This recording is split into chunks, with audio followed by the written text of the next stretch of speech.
Queridos irmãos, hoje o momento nós reservamos para também nos lembrar dos 507 anos que a Reforma Protestante completa nesse mês de outubro, dia 31 de outubro de 1517, onde Martinho Lutero, nas portas do castelo de Wittenberg, na Alemanha, afixou as suas 95 teses, em protesto às indulgências aplicadas pela Igreja Católica para aquele momento, no que diz respeito à salvação e à redenção do povo. As indulgências, irmãos, elas eram uma espécie de certificados vendidos pela Igreja que prometia reduzir a punição pelos pecados na vida após a morte, uma espécie de redenção posterior. Lutero via isso com uma corrupção do Evangelho, um obstáculo ao verdadeiro arrependimento que fazia com que muitos, seguindo esse engano, se perdessem no caminho. Por isso ele, de maneira muito corajosa, temente a Deus e respeitosa até, publicou as suas 95 teses, se opondo às indulgências do Papa, defendendo a salvação sendo uma obra única da graça de Deus, recebida somente pela fé. Estes pilares ou estas verdades deram, com o grito de Martinho Lutero em 1517, deram à Igreja fundamentos ou pilares pelos quais a nossa fé, a nossa doutrina e a nossa convicção a respeito dessa obra de Cristo, ou essa obra de Deus o Pai, mediante Cristo Jesus, eles estão alicerçados. Nós temos os 5 solas da Reforma, que são bandeiras da fé protestante, que faz com que venhamos ou sejamos distinguidos dessas outras doutrinas e outros evangelhos sendo anunciados e pregados já na era dos apóstolos e muito mais nesse período da Reforma. Nós temos, hoje pela manhã nós vimos aquele que seria o fundamento principal, o sola Scriptura, ou somente a Escritura, como autoritativa, como necessária, como clara nos aspectos da salvação e suficiente para nos conduzir ao caminho do nosso Redentor e Salvador Jesus Cristo. O somente é o ponto-chave do que os reformadores trouxeram, porque havia sim um certo reconhecimento a respeito da autoridade das Escrituras. A Igreja tinha ali a Bíblia como uma das vozes autoritativas, não a mais importante nem a maior, mas era uma delas. Porém, o que Martinho Lutero com os demais reformadores fizeram foi mostrar que eles estavam errados. A Bíblia, e somente ela, é suficiente, é autoritativa, é palavra de Deus, é o caminho pelo qual nós somos guiados a viver mediante a graça de Deus, pela a obra de Cristo como único Salvador nas nossas vidas. E isso, o resultado disso, é somente a Deus a glória, não a homens, não ao Papa, não a nós mesmos, mas somente a Deus glória. Eu quero falar, neste segundo momento, com os irmãos, uma outra doutrina que foi muito difundida no período da Reforma e que ainda hoje é necessário que nós falemos sobre ela, que é a doutrina da justificação pela fé, ou, para usar o mesmo termo que os reformadores abraçaram, o sola fide, ou somente a fé. Abra comigo na carta de Paulo aos Romanos, no capítulo 5. Embora Martinho Lutero tenha usado, e foi o texto que contribuiu para que ele pudesse entender a justiça de Deus, Romanos 1, 16 e 17, especificamente o 17, eu quero pensar ou meditar com os irmãos os dois primeiros versos do capítulo 5, que é onde Paulo melhor reúne essa doutrina no que diz respeito à sua base, o meio pelo qual nós recebemos e os resultados disso. Essas três coisas eu quero ver com os irmãos nesse dia. Romanos 5, vamos ler juntos verso 1 e verso 2.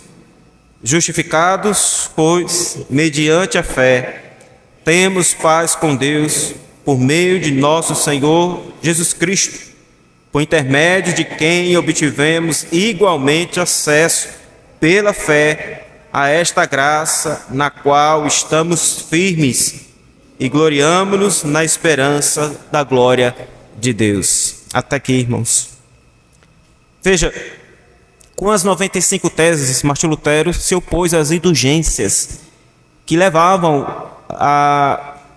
por meio da Igreja Católica, ao engano de pensar que pudesse haver alguma contribuição da nossa parte em favor de outro, na salvação de outro, ou da nossa mesmo, no que diz respeito às nossas obras. Efésios capítulo 2, verso 8, o apóstolo Paulo vai dizer que pela graça nós somos salvos mediante a fé. E isso não vem de vós, é dom de Deus, não de obras, para que ninguém se glorie. É exatamente o contrário disso que estava sendo pregado e anunciado pela Igreja Católica. Martinho Lutero, com as suas 95 teses, ele se opôs a essa ideia, a esse alicerce que foi levantado, dizendo que não, somente a fé na obra mediadora de Cristo como o nosso único Salvador, mediante a graça salvadora de Deus, para a glória desse mesmo Deus. Essa é uma obra como resultado da justiça divina, satisfeita por meio da obra redentora realizada em Cristo Jesus. É basicamente o que esses dois textos, esses dois versículos que nós lemos, eles vão descrever em resumo. Eu quero voltar a esse texto quando a gente for fazer algumas aplicações, mas eu quero abordar esse tema com os irmãos da justificação pela fé. Para Lutero, irmãos, as indulgências eram uma forma da Igreja Papal abusar dos mais simples, dos mais pobres, daqueles que não tinham o acesso às Escrituras, e com isso criar obstáculos para que a obra da graça fosse pregada e recebida somente pela fé. Infelizmente, quando a gente olha para o nosso cenário hoje, nas igrejas que se dizem evangélicas, nós temos mais uma vez obstáculos sendo criados, barreiras sendo levantadas para que alguém ou aquele que ouve ou que deveria estar ouvindo o verdadeiro evangelho pudesse ter acesso a esta graça, pudesse conhecer essa verdade da graça de Deus que dá ao que tem fé e como uma bênção a salvação da sua vida. 507 anos se comemorando neste ano se passam e a igreja ainda precisa falar sobre essa doutrina que começou ali sendo suscitada mais uma vez por Martinho Lutero e os demais reformadores. Ainda hoje, nós vimos, como no texto de Gálatas, hoje pela manhã, há outros evangelhos sendo pregados. Como Paulo diz, que nem mesmo é o evangelho de Jesus Cristo. Este outro evangelho, ele vai ensinar que para receber o favor de Deus em sua vida, você deve ofertar e trazer o seu melhor. Em outras palavras, pagar o preço por isso. Em alguns contextos, você tem campanhas e mais campanhas, ou uma quantidade de dias X, sextas-feiras, ou alguma outra indulgência moderna sendo apresentada para que se possa alcançar o favor do Senhor. O problema é que dessa frase, para receber o favor de Deus, você precisa pagar o preço, é que ela nega toda a essência do cristianismo. Não é a essência da reforma protestante, é a essência do cristianismo. Ela desonra a Deus e o seu Cristo.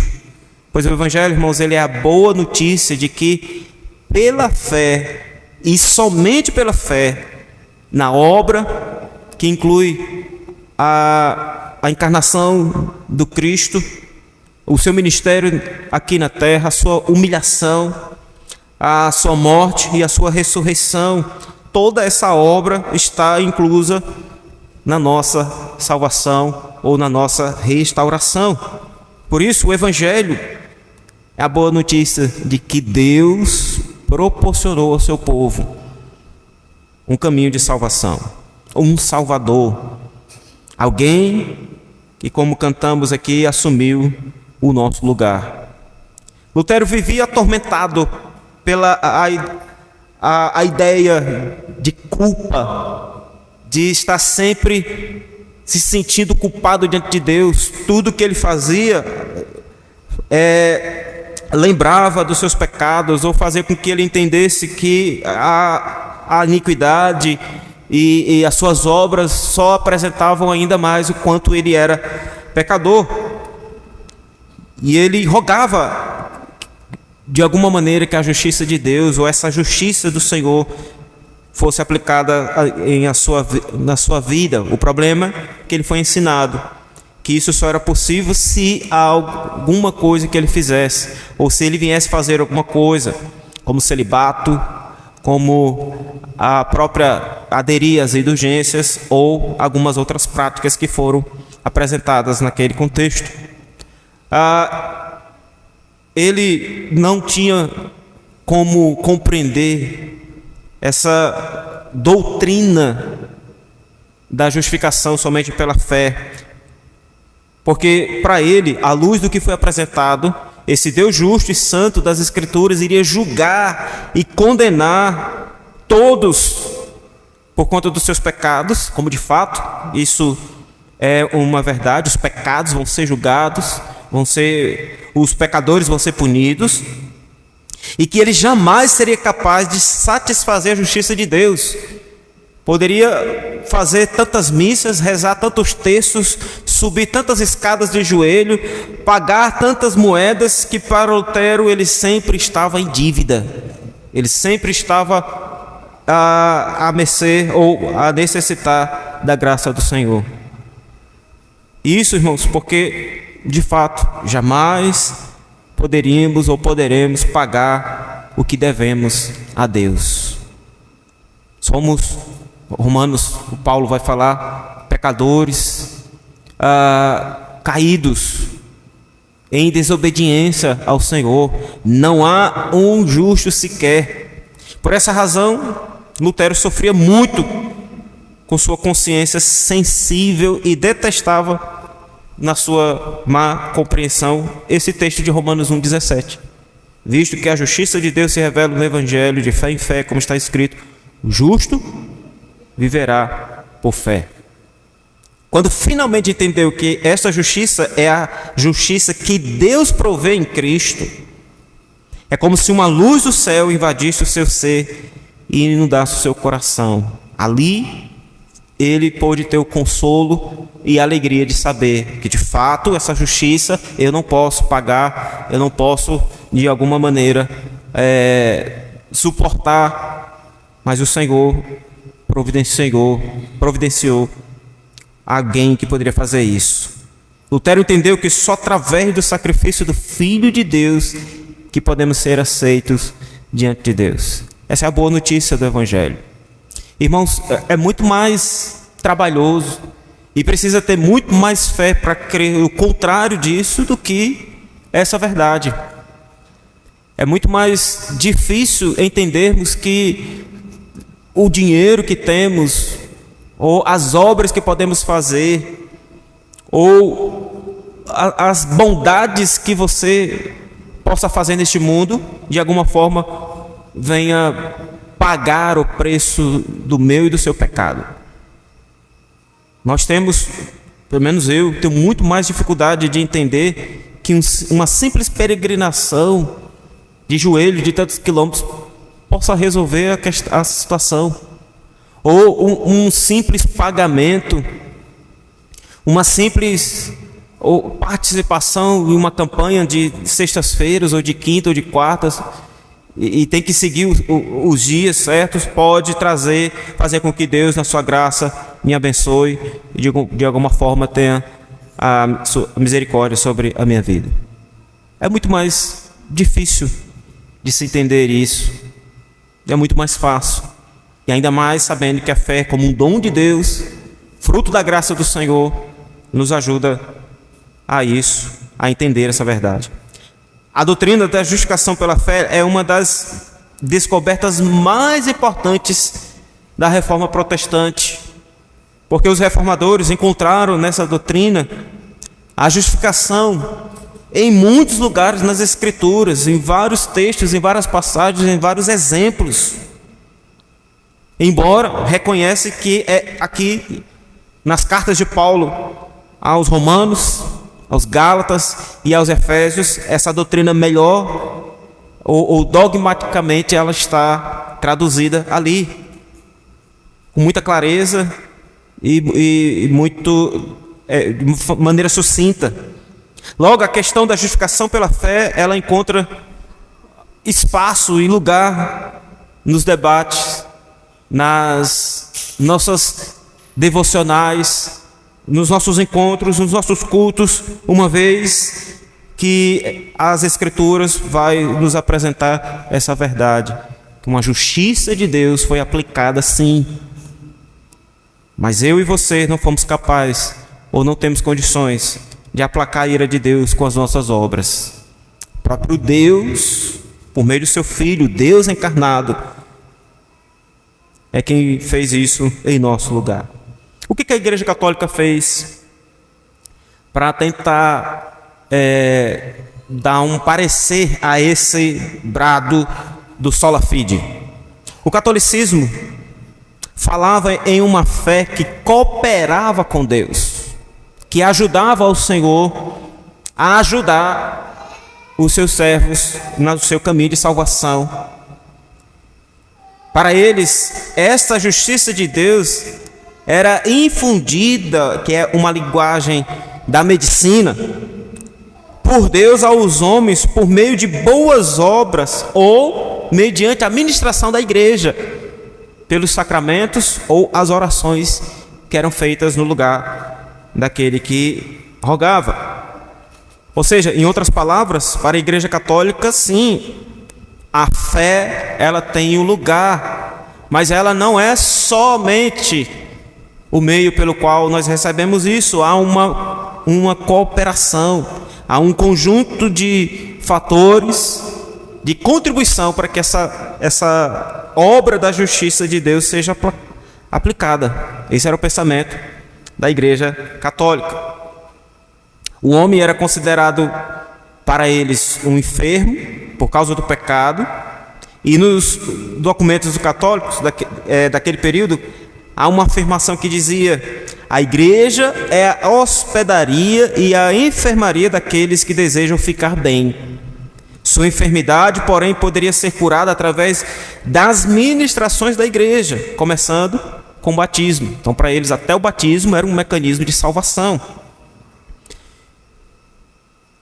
Martinho Lutero combateu essas ideias, uma vez tendo entendido Romanos 1,17. Para ele, havia um entendimento de que o homem não possuía nenhum mérito ou nada que pudesse se unir nessa equipe redentora do homem com Deus, com Cristo e com o Espírito Santo para a sua própria justificação. Não havia nenhum mérito nele, porque todos pecaram e destituídos estão da glória de Deus. É daí que, então, no campo forense, da justiça, ou jurídico, que Martinho Lutero trouxe essa linguagem da justificação somente pela fé, que é imputada àquele que crê. A linguagem da medicina foi abandonada, não há essa cooperação e passou a se usar uma linguagem jurídica, de um tribunal, onde uma sentença é dada, uma declaração é feita. Os réus que somos nós estamos ali, algemados, em silêncio, proibidos de até mesmo dar a nossa defesa. Lutero entendeu finalmente que a justiça de Cristo, o nosso advogado fiel, é imputada naquele que crê e é justificado diante de Deus pela fé. Ele chamou isso de uma troca justa ou doce troca, porque embora os nossos pecados não sejam totalmente removidos de nós, ainda estamos lutando contra o pecado.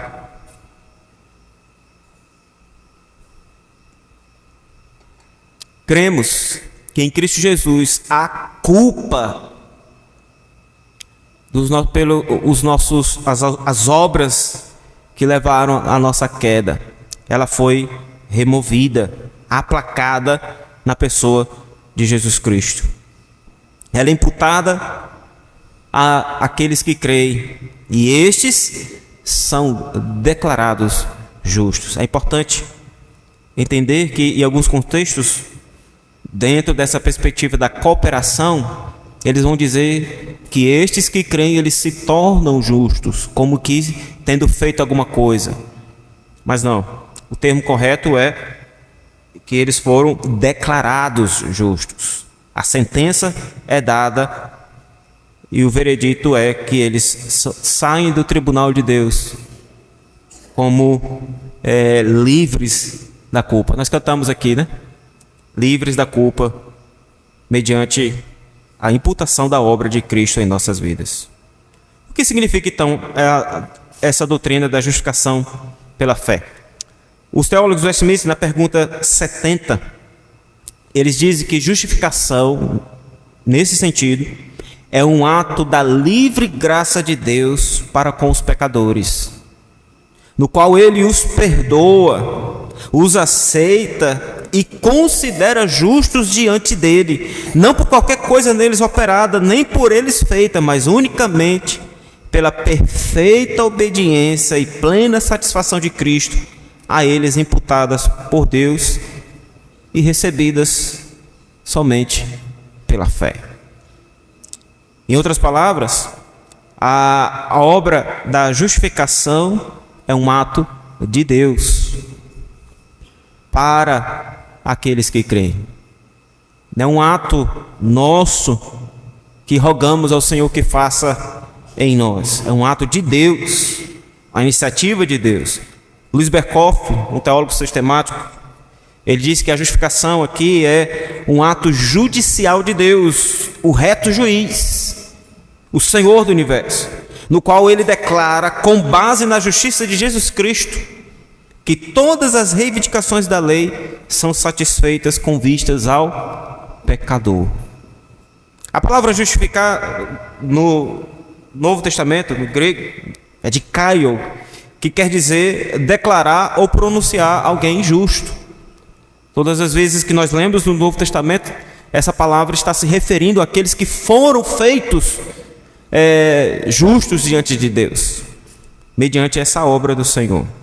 A ideia de que a justificação é um ato legal da parte de Deus, ela fica mais clara quando essa justificação ela contrasta com a condenação, que nós conhecemos muito mais e temos, como por exemplo, Romanos capítulo 8, verso 1, o apóstolo falando que agora, pois nenhuma condenação há para aqueles que estão em Cristo Jesus. Nos evangelhos, o próprio Senhor Jesus Cristo, em Marcos, vai dizer que aqueles que creem serão salvos, os que não creem serão condenados. Para melhor entender a doutrina da justificação, nós temos que ter como parâmetro a condenação. Paulo diz em Romanos 8 também, 33, verso 34, quem tentará alguma acusação contra os eleitos de Deus? É Deus quem os justifica. E aí diz: quem os condenará? Uma vez que Deus justificou, quem tem essa autoridade ou tem esse poder? Condenar alguém é declarar tal pessoa culpada. Todos nós, no tribunal de Deus, entramos ali com uma lista enorme de acusações verdadeiras, mediante os pecados que cometemos. E é nesse tribunal que o Senhor, pela sua graça somente, mediante o seu grande amor e pela obra realizada por seu Filho, nós saímos desse tribunal ali absolvidos. Por isso, nenhuma condenação há. E o oposto da condenação, então, nesse sentido, é a justificação. Os atos cometidos que nos condenavam foram justificados pela obra realizada por Cristo na cruz, a obra redentora. E isso aconteceu ainda lá no trono da graça de Deus. Como Paulo vai dizer que a nossa eleição é antes da fundação dos mundos, o Senhor, então, nesse tribunal, antes mesmo, já nos declara justos. Nesse contexto, a justificação, então, olhando para a condenação, é declarar alguém livre de culpa, ou dos resultados que a culpa recairia sobre a vida deles. Justificação é um ato exclusivo de Deus, meus irmãos, que acontece no tribunal de Deus, onde o pecador é declarado justo diante de Deus e a sua condenação é imputada em Cristo Jesus, e essa justiça é totalmente satisfeita nele e recebida por Deus. Essa é a obra da graça do Senhor que Martinho Lutero defendeu, que Martinho Lutero anunciou. Os reformadores abraçaram essa mensagem e o sola fide faz parte ainda nas nossas vidas, porque continuamos crendo nessa obra. Agora, é importante que se diga, em segundo lugar, que justificação não é santificação, porque há muitos que vão confundir essas duas matérias. Porque uma vez já nenhuma condenação, eu saio do tribunal, pelas portas da frente, estou livre para fazer o que eu quiser, quando eu quiser e como eu quiser. E essa não é uma verdade. Todos os meus pecados, toda a minha culpa, aquela lista que estava sendo usada para a minha condenação, ela foi rasgada, ela foi paga, já não há nenhuma condenação. O crente, ele não precisa se preocupar em fazer nenhum rito de quebra de maldição, ele não precisa se preocupar com vela preta, ou com gato preto, ou com passar debaixo de escada, ele não precisa botar a vassoura ungida de trás da porta da casa, nem copo d'água em cima da televisão, nem comprar rosa ungida nenhuma, que todos os nossos pecados, toda a maldição que estava sobre as nossas vidas, nessa obra do Senhor, Senhor de Deus, ali foram lançadas para longe, né? O Senhor nos absolveu. Agora, saímos com uma nova perspectiva. Saímos desse tribunal porque a obra redentora do Senhor tem outros passos. Ela continua. E aqueles que foram justificados, eles têm um caminho de santificação. Um erro grave que ocorre no meio cristão é achar que a justificação é também um ato de santificação. Eu já fui santificado, já estou no ápice daquilo que é da fé cristã, já estou no ponto ideal. Mas ambos, justificação e santificação, elas estão relacionadas, sim, porque só pode ser santificado aquele que antes foi justificado. Mas elas acontecem em momentos e maneiras diferentes na vida do cristão. A justificação é um ato singular na obra da redenção, é um ato judicial de Deus e um processo de renovação se segue após essa obra, como é o caso da regeneração, da conversão e da nossa santificação até a nossa glorificação. Aqueles que foram justificados, eleitos, e agora, nesta vida, eles têm como resultado dessa obra da graça de Deus, uma vida santificada, ou uma vida que precisa viver em santificação. O que a justificação trouxe aqui? Veja, Paulo diz que os que são justificados têm paz com Deus. E isso depois dele dizer que a ira de Deus se revela do céu contra toda impiedade e perversão dos homens. Deus estava irado com os pecadores. Mas mediante a justiça de Deus, a sua ira foi aplacada. Temos paz com Deus. Isso traz segurança de que a nossa salvação seja uma realidade em que nós podemos confiar. Temos livre acesso a esse Deus. Agora veja como entender a justificação e a santificação. Veja, a justificação, ela remove a culpa do pecado e restaura o pecador a todos os seus direitos como os filhos de Deus, envolvidos na nossa adoção e aquilo que vai se seguir, incluindo a herança eterna, com o nosso Senhor, que o apóstolo Pedro vai falar lá na sua primeira carta, a herança incorruptível, sem mácula, imarcessível, que aguardamos.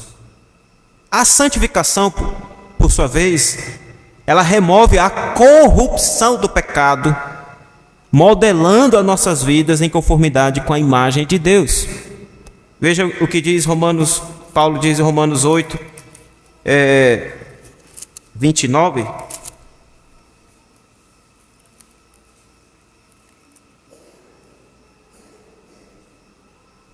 Portanto, aos que de antemão conheceu, também os predestinou para serem conformes à imagem de seu Filho, a fim de que ele seja o primogênito entre muitos irmãos. O verso 30 ele diz: e aos que predestinou, a esses também chamou, e aos que chamou, a esses também justificou, e aos que justificou, a esses também glorificou. Ou seja, existe uma obra realizada e aquela que está sendo ainda realizada em nossas vidas. A santificação, ela vai remover toda a corrupção do pecado e ao mesmo tempo vai nos modelar para sermos conforme a imagem, como Romanos 8, 29 diz, a imagem do Filho de Deus, a fim de que ele seja o primogênito entre muitos irmãos. Aquilo que o Senhor projetou lá na criação, façamos o homem conforme a nossa imagem e semelhança. O pecado veio e deformou isso, manchou essa imagem em nós. Pecamos e cada vez que cometemos pecados, a ira de Deus se acende e a imagem cada vez mais vai se deformando. Na obra da justificação, o Senhor restaura tudo isso, remove a culpa, mas o pecado ainda continua. Estamos ainda sujeitos aos pecados que estão à nossa volta. A carne ainda deseja aqueles mesmos pecados outros que nos fez nos afastar do Senhor. É na santificação que nós somos levados a mortificar esses desejos. Fui justificado, mas estou sendo santificado. O apóstolo Pedro, lembrando os seus leitores na sua primeira carta, a passagem de Levítico 20, verso 7, ele diz: porque está escrito, sede santos, porque eu sou santo. Você não vai encontrar nenhuma passagem nas Escrituras chamando para sermos justos. Sejam justificados, ou sedes justos, porque o Senhor nosso Deus é justo. Vai nos dizer como agir com justiça. Vai nos ensinar. Mas nós vamos encontrar em várias outras passagens um chamado para sermos santos. E o modelo e o exemplo é o nosso Deus, porque eu sou santo. Resumindo, a justificação acontece uma vez por todas as nossas vidas, não se repete e não é um processo, é algo que acontece imediatamente e de maneira completa e para sempre. Daí está ancorada a certeza da nossa salvação, porque o Senhor nos garante isso. Mas com isso não existe aquele que é mais justificado ou aquele que é menos justificado. Ou o homem é plenamente justificado diante de Deus, mediante a fé, como nós lemos aqui, ou ele está absolutamente longe dessa obra graciosa de Deus. Em contraste a isso, a santificação ela é um processo contínuo, que jamais se completa nesta existência. Estamos constantemente precisando ser santificados. E esse é o processo de aperfeiçoamento do povo de Deus, até que cheguemos ao momento ideal, quando Cristo vier buscar o seu povo. Aí estaremos livres não só da presença do pecado ou da corrupção do pecado, mas também da presença do pecado em nossas vidas. O apóstolo Pedro, em sua primeira carta, capítulo 1, verso 15, ele diz: segundo é santo aquele que vos chamou, tornai-vos santos também vós mesmos em todo o vosso procedimento.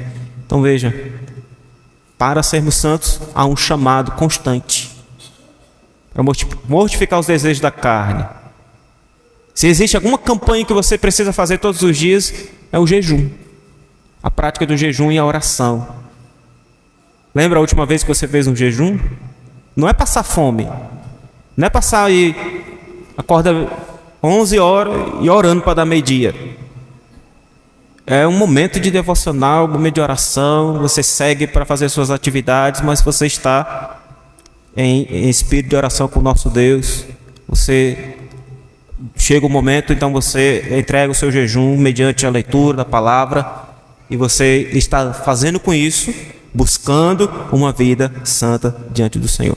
Há muitas outras coisas, o tempo não dá para a gente entender aqui o que é uma vida santificada, mas começa com isso, mortificando os desejos da carne. Ore ao Senhor, pedindo para que Ele ajude a isso. Quais são os resultados ou os frutos da justificação que Paulo vai apresentar aqui? Eu destaco pelo menos 3 que tem a ver com o sola fide. O primeiro dele é a paz com Deus, né? Justificados, pois mediante a fé temos paz com Deus. Quão importante nós entendermos esse aspecto da vida cristã que o Senhor nos proporciona por conta da sua obra. Ter paz com Deus. Lembra que falamos de manhã sobre cumprimentarmos uns aos outros com a graça e a paz do Senhor Jesus Cristo? Isso é importante, meus irmãos. Essa não deve ser uma frase para usar em momentos mágicos, que vai trazer algum efeito em nossas vidas. Aqueles que foram justificados, eles têm paz com Deus, estão em paz com o Senhor. Isso significa dizer que a ira de Deus ela foi satisfeita, foi apaziguada por meio da obra de Cristo. A paz com Deus é uma bênção que está ligada ao passado, uma obra já feita, algo que já aconteceu. E veja, não é paz de Deus, que essa paz de Deus os ímpios desfrutam também pela graça comum do Senhor, mas é paz com Deus, é estar com esse nosso Redentor, é viver a vida que Ele propõe a nós, é crer na sua obra, é viver para Deus. Infelizmente, muitos procuram a paz de Deus, a paz no casamento, quer que Deus abençoe, a paz no trabalho, a paz na saúde, procuram a Deus para aquilo que Ele pode fazer, mas não querem este Deus, não querem viver para esse Deus. Portanto, a paz com Deus não é um sentimento ou uma sensação, mas um posicionamento, algo realizado em nossas vidas. O pecado trouxe uma inimizade do homem com Deus. A justiça divina por meio de Jesus Cristo nos trouxe a garantia dessa reconciliação. Paulo escreve aos Efésios capítulo 2, verso 13 e verso 14, dizendo: mas agora em Cristo Jesus, vós que antes estavais longe, fostes aproximados pelo sangue de Cristo, porque Ele é a nossa paz, o qual de ambos fez um, e tendo derribado a parede da separação que estava no meio, a inimizade. Veja, irmãos, eu não sei se na época de adolescência você já brincou e ali queria firmar algum compromisso com seu amigo ou alguma coisa, fazer aquele pinguinho de sangue no dedo e promete que tu vai fazer. Não foi esse tipo de coisa que o Senhor fez quando derramou o seu sangue. Essa paz com Deus envolveu até a última gota de sangue do seu corpo derramada na cruz do Calvário. Aqueles que estavam perto viram sair de Jesus água e sangue. E quando o corpo ele começa a expelir água, porque já não há mais sangue do corpo, já está nas últimas gotas. E isso significa que o corpo já não tem mais vida. Jesus entregou a sua vida. E essa obra trouxe-nos a paz com Deus. A justificação significa então que Deus nos declara justos, o que por sua vez representa uma declaração de paz. Se você está em paz com Deus, por que eu vou precisar de mediadores? Por que eu vou precisar fazer alguma coisa, alguma indulgência ou algum sacrifício, como que ainda buscando que Deus me ajude? Temos paz com Deus. Um outro resultado dessa obra da justificação, ou o resultado que ela traz, ou um fruto, é o acesso à graça. Veja, justificados, pois, mediante a fé, temos paz com Deus, por meio de nosso Senhor Jesus Cristo, por intermédio de quem obtivemos igualmente acesso pela fé a esta graça. Se a paz com Deus é uma bênção da justificação que tem a ver com o passado, algo já realizado, o acesso à graça é um privilégio presente e contínuo, faz parte das nossas vidas. Temos acesso a Deus, podemos nos achegar ao Senhor livremente, invocar o nome dEle, adorá-lo, meditar na sua palavra e ouvir a sua voz.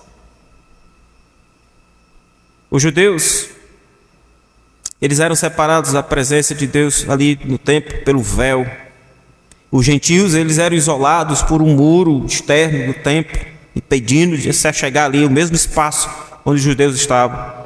Com a morte de Jesus na cruz, no Calvário, o véu do templo se rasgou de alto a baixo, e todo muro de separação ele foi destruído.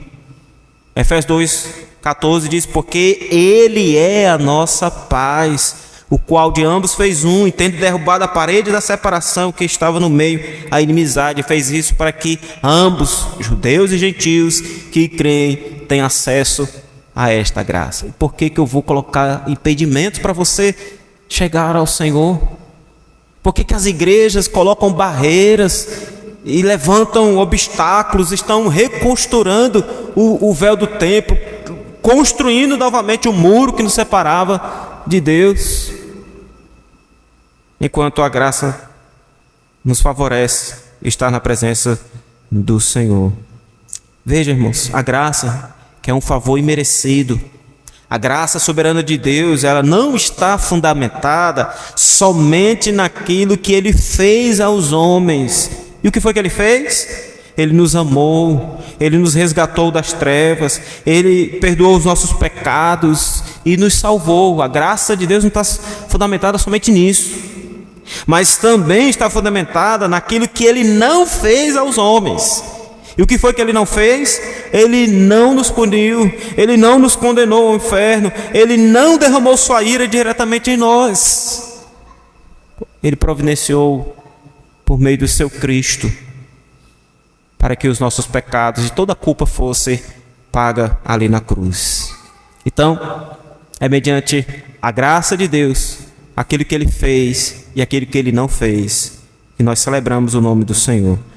E por último, o fruto que ele vai apresentar aqui, o apóstolo Paulo, é uma esperança gloriosa. Verso 2: por intermédio de quem obtivemos igualmente acesso pela fé a esta graça, na qual estamos firmes e gloriamos na esperança da glória de Deus.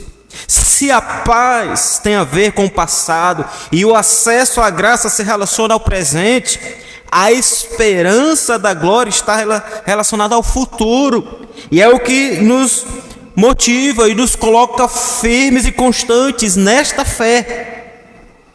Quem foi justificado, ele não teme o futuro, não teme o amanhã.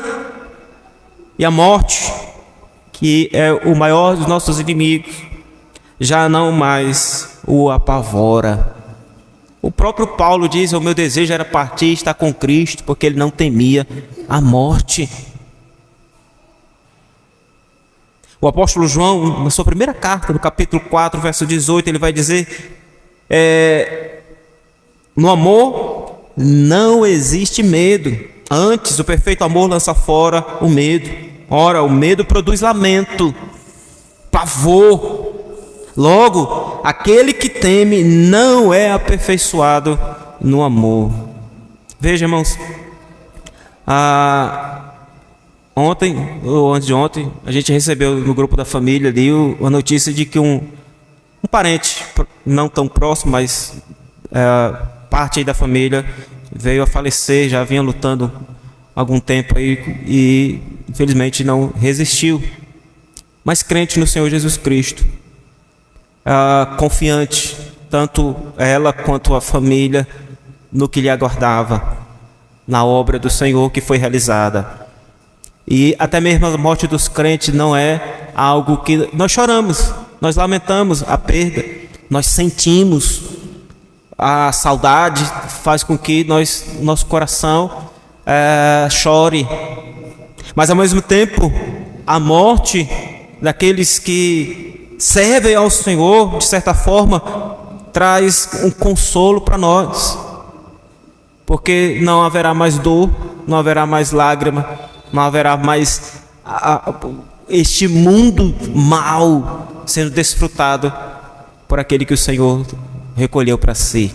Nós lamentamos, nós queremos sempre estar eternamente com as pessoas, né?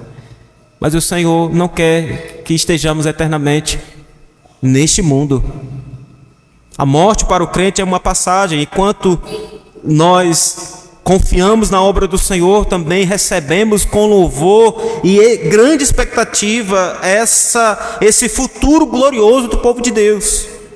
Aqueles que esperam pela glória de Deus no futuro têm o suficiente para se alegrar e se regozijar agora no presente. Não é que a gente vai para os velórios dos crentes sorrindo, né? Com toda a indiferença, não. Iremos mais convictos de que aquele que parte, que está em Cristo, está em Cristo.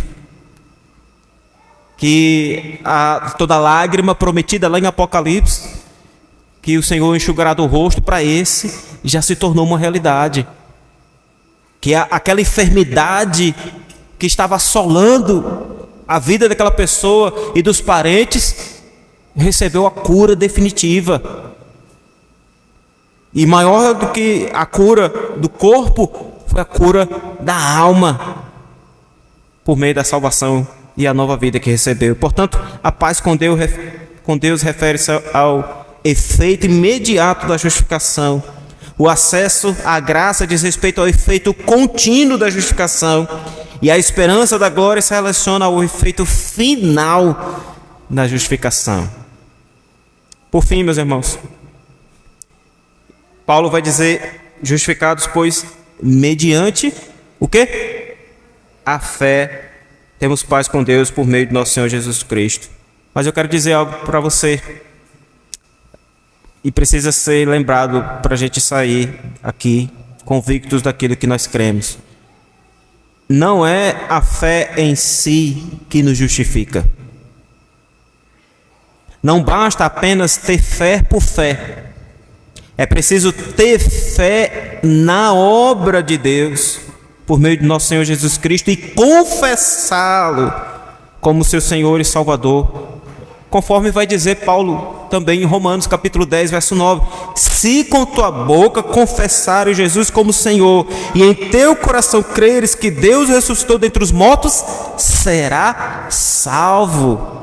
É importante dizer isso para que não se tenha mais nenhuma dúvida com relação a essa obra da graça de Deus.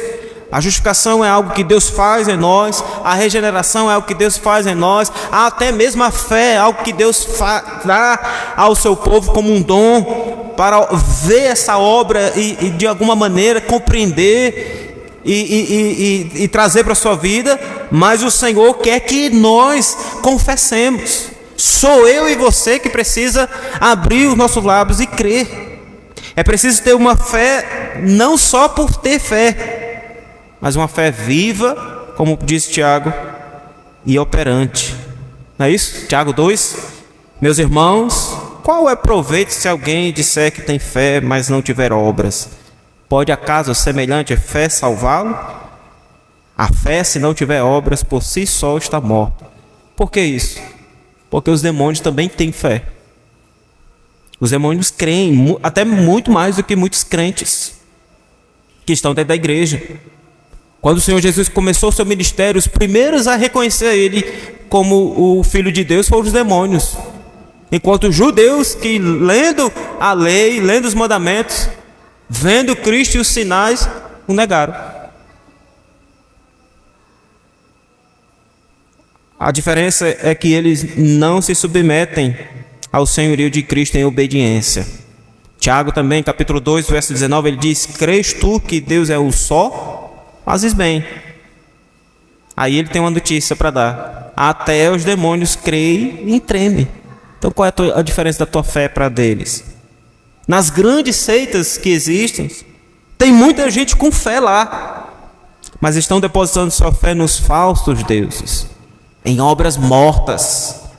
Então não é a fé que nos justifica, mas a obra do Filho de Deus na cruz. E o que é a fé então? A fé é o meio pelo qual nós recebemos os resultados dessa obra, pois é Deus quem salva por meio da obra redentora de seu Filho Jesus, mediante a sua soberana vontade. Hernando Dias Lopes vai dizer que a fé é como um mendigo com a mão estendida, vendo as pessoas passando, esperando receber, e certo que alguém vai depositar alguma ajuda. A fé é um dom de Deus. Ela é fruto da graça salvadora de Deus na vida dos eleitos. Nesse sentido, a iniciativa e a aplicação da salvação é uma obra divina que acontece interiormente no homem, mas ela precisa ser externamente declarada. Marcos 16, verso 15 e verso 16: e disse-lhe Jesus: ide por todo o mundo e pregai o evangelho a toda criatura. Quem crer e for batizado será salvo, quem porém não crer será condenado. De que maneira ele ia declarar a sua fé? Confessando. Atos 16, capítulo 16, verso 30 ao verso 31, Paulo e Silas na prisão, as paredes, eles estão louvando a Deus e as paredes ali da cela caem, o carcereiro olha e ele então, numa atitude ali de já punir a si mesmo, tenta cometer um suicídio. Paulo e Silas: não faça nenhum mal, porque estamos todos aqui. Ele então reconhece que o Deus de Paulo e de Silas é o verdadeiro Deus, que aquilo que eles pregavam e aquilo que eles cantavam era de fato a verdade do Senhor. Aí ele diz: senhores, que devo fazer para que seja salvo? Aqui ele já demonstrou a sua fé e a sua prontidão em professar o nome do Senhor. O que eu preciso fazer? Me diga e eu farei. Respondeu-lhes: crê no Senhor Jesus e será salvo tu e tua casa. Se fossem nossos dias, o que eu devo fazer? Pegue esse envelope aqui, encha ele com tudo que você tem, ou vá até a cidade mais próxima de joelho, no asfalto, ou compra isso, realiza aquilo outro. É preciso crer somente, fé somente. É claro, irmãos, que essa fé, ela vai produzir em nós também um olhar sincero a respeito de nós mesmos, nos levando então a nos arrepender dos nossos pecados. Atos 2:38, depois do Pentecostes, os apóstolos estão ali falando as verdades do Senhor. Aqueles que ouviram e receberam essa palavra e estão desejosos e interessados em como fazer parte disso, em como receber essas bênçãos, perguntam a Pedro: o que faremos? Pedro responde: arrependei-vos e cada um de vós seja batizado em nome de Jesus Cristo para a remissão dos vossos pecados, e recebereis o dom do Espírito Santo, que é a salvação na vida deles. Confessar será a ponta final de um coração que creu e de uma mente consciente do dever que precisa ser feito. Então eles confessam o nome do Senhor. É mediante a fé na obra de nosso Senhor Jesus Cristo que temos paz com Deus. Não é a fé na obra de outros deuses ou em outras culturas, em outras seitas que vão apresentar, mas na obra de Jesus Cristo. Por isso, sem fé é impossível agradar a Deus. Esta fé, e somente esta fé, nesta obra, e somente na obra de Cristo, mediante a graça, somente a graça e de graça, derramada da parte de Deus em favor do seu povo, para a glória somente a Deus. Que o Senhor Jesus abençoe nossas vidas e nos leve a viver nessa certeza, nessa convicção de acesso ao Pai, de reconciliação, da justiça de Deus que foi aplacada e satisfeita, e que nós podemos louvar e bendizer o nome do Senhor.